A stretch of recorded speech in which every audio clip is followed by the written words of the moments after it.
ఇక కాదు పవన్ కళ్యాణ్ గారితో ప్రతి ఒక్క బిడ్డని పోల్చుకుంటూ అలా ఎదగాలి, అలా నిలబడాలి, అన్ని కష్టాలని తట్టుకోవాలి అని. ఆయన పండగల రోజు ఇంటికి రారంట సార్, కానీ ఆ ఇంటికి వస్తేనే పండగట.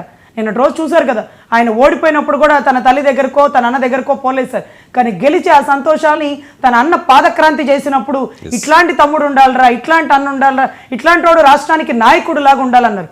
ఇంకొక పదాన్ని వాడారు అసెంబ్లీలోకి, ఏదైతే జగన్మోహన్ గారు ఎందుకు రాలేకపోతున్నారని. ఈ పదాన్ని గుర్తుపెట్టుకోండి సార్. కొదమసింహం లాగా ఉండే చంద్రబాబు గారిని, కొమరంపల్లిలా ఉండే పవన్ కళ్యాణ్ గారిని చూసి తన పేరే తాను తడబడి జగన్మోహన్ అనే నేను అన్నారు. మళ్ళీ నా పేరు వెనకాల తోకలు ఉన్నాయి అంటూ మళ్ళీ జగన్మోహన్ రెడ్డి అనే పదాన్ని పలికారు. అంటే తన పేరునే తడబడేంతలాగా వాళ్ళిద్దరిని చూస్తుంటే వెన్నులో వణుకు పుట్టిందా? కౌరవ సభ కాస్త గౌరవ సభగా మారిపోయిందా? తను నిలబడలేకపోతున్నారా వారి ముందు? సూర్యకాంతి ముందు మనం ఎక్కువసేపు నుంచోలేము సార్. ఒక నిజాయితీ గల వ్యక్తికి సమాధానం కూడా మనం చెప్పలేము. సో అటువంటి పరిస్థితుల్లో అసెంబ్లీలో అడుగు పెట్టలేడు జగన్మోహన్ రెడ్డి. నువ్వు రా, దమ్ముంటే అడుగు పెట్టు, పంచాయతీలో జరిగిన లోటుపాట్లు బయట పెట్టు. Your the accountability, your the responsibility. ఏది నువ్వు ఎక్కడ పారిపోయావు, ఎక్కడ ప్రసంగాలు ఇస్తున్నావు అంటూ ఈరోజు అన్న పవన్ కళ్యాణ్ గారు కూడా అసెంబ్లీలో అడగడం జరిగిందండి. సో ఆయన మాకు అసెంబ్లీలో రావాలి, మాకు కనపడాలి, మా కళ్ళ ముందు కూర్చోవాలి. ఆయన పేరు మర్చిపోయినా పర్లేదు, అందరికీ తెలుసు రాజశేఖర రెడ్డి గారి కొడుకని, అలా గుర్తుపెట్టుకుంటాం. అసలు పేరు పూర్తిగా మర్చిపోయినా ఏమాత్రం నష్టం లేదండి. భారతి గారి భర్త, ఏదైతే రాజశేఖర రెడ్డి గారి కొడుకుగా మాకు గుర్తింపు ఉంటుందండి. రైట్, అదే మరి ఫేస్ చేస్తారా లేదో. 164 చాలా బలంగా ఉంది, 93% స్ట్రైక్ రేట్. చూద్దాం. వెంకన్న ఉన్నారు నర్సాపురం నుంచి. వెంకన్న గారు ఫోన్లోనే మాట్లాడండి, టీవీ కట్టేసి టీవీ మ్యూట్ చేసి మాట్లాడండి. వెంకన్న గారు తొందరగా మాట్లాడాలి. చెప్పండి. హలో వెంకన్న గారు మాట్లాడాలి, స్ట్రైట్గా పాయింట్ ఏంటి చెప్పండి సార్. ఇప్పుడు ఇందాక మేడం గారు చెప్పారు కదా, వారికి స్ట్రెంత్ ఉంది, భయం ఉంది, అది ఇది అని చెప్పుకుంటున్నాడు అనేది. అది వారికి ఏం వారికి భయమైన లేదండి, భయపడాల్సిన అవసరం లేదు. కానీ ఇప్పుడు మీరు జగన్మోహన్ రెడ్డి గారిని భయపెడతానిక, లేకపోతే వాళ్ళు ఏమన్నా వాళ్ళు చేసే పరిపాలన, ఇప్పుడు అమరావతిలో పేదలకు ఇల్లు ఇచ్చారు, ఆ ఇంటిని ఇప్పిస్తారా మేడం గారు? అమరావతిలో ఇప్పుడు పేదల ఇళ్ళని ఇప్పుడు మార్చేస్తాను అంటున్నారు కదా చంద్రబాబు నాయుడు గారు. మరి వాళ్ళ ఇండ్లు వాళ్ళకి ఇప్పిస్తారా ఈ పవన్ కళ్యాణ్ గారు చంద్రబాబుతో మాట్లాడి? దాని గురించి ఏమైనా డిస్కషన్ వచ్చిందండి with in the party?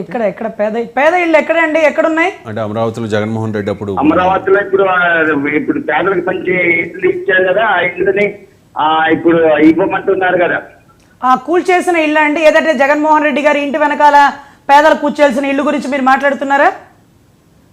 Jaganmohan Reddy గారి ఇంటి అనగల కదండి, ఇప్పుడు ఖాళీ ప్లేస్ లో ఉంది కదా ఇల్లు.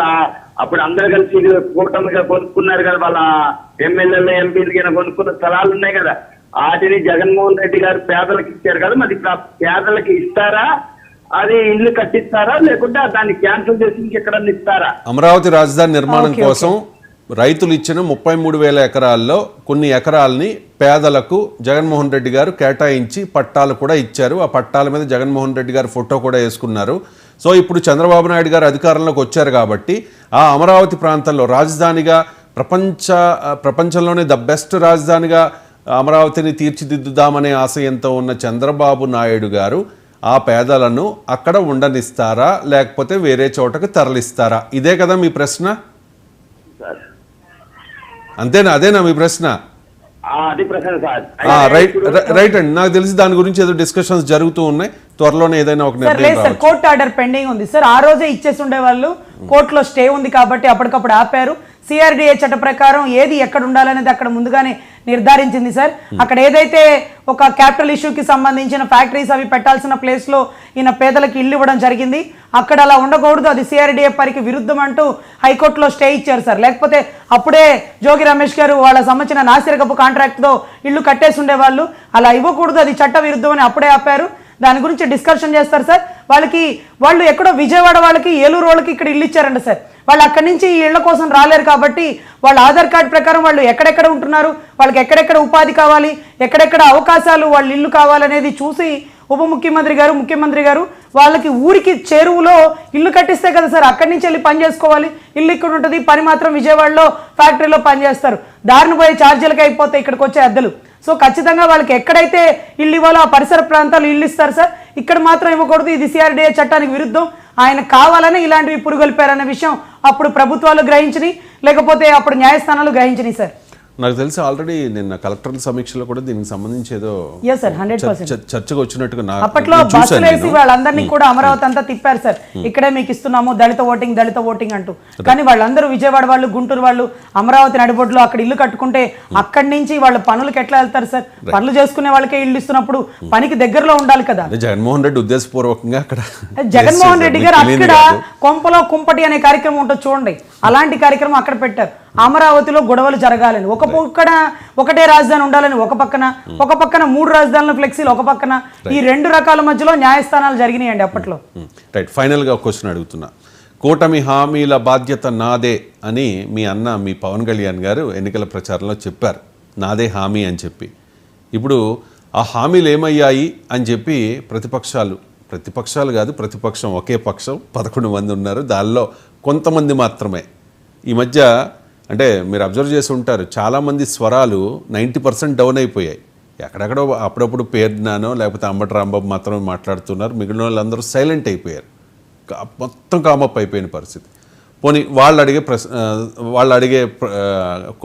ప్రశ్నకి మీరు ఇచ్చే సమాధానం ఏంటి? మీరు 2 నెలలు అయింది అధికారంలోకి వచ్చి, హామీలు చాలా ఇచ్చారు, సంపద సృష్టించి హామీలు నెరవేరుస్తామని చెప్పేసి చంద్రబాబు నాయుడు గారు చెప్పారు. మరి ఆ సంపద సృష్టి ఎప్పుడు, హామీల అమలు ఎప్పుడు? మరి ఖచ్చితంగా కూటమి విజయంలో కీలక పాత్ర వహించిన పవన్ కళ్యాణ్ గారు ఆ కూటమి హామీల బాధ్యత నాదే అన్నారు కాబట్టి దానికి ఆ పార్టీ అధికార ప్రతినిధిగా మీ ఆన్సర్. Sir 100% sir. ముందుగానే రాష్ట్రం గడ్డు కాలంలో లోటు బడ్జెట్లో కూడా 4,000 పెన్షన్ అంటూ ఒకేసారి 1,000 రూపాయలు పెంచడం జరిగింది సార్. సర్కారు వారి పాట ఒకటోసారి రెండోసారి అంటూ గత ప్రభుత్వంలో జగన్మోహన్ రెడ్డి గారు వృద్ధులకు ఇచ్చే పెన్షన్ 300 అనుకుంటా పెంచుకుంటూ వచ్చారు. చంద్రబాబు గారు ఒకేసారి పెంచి 4,000 అంటూ కూడా కలిపి ఇవ్వడం జరిగింది. ఇది కూడా లోటు బడ్జెట్లో. గవర్నమెంట్ ఎంప్లాయ్కి 1వ తారీఖు జీతం కూడా ఇవ్వడం జరిగింది సార్.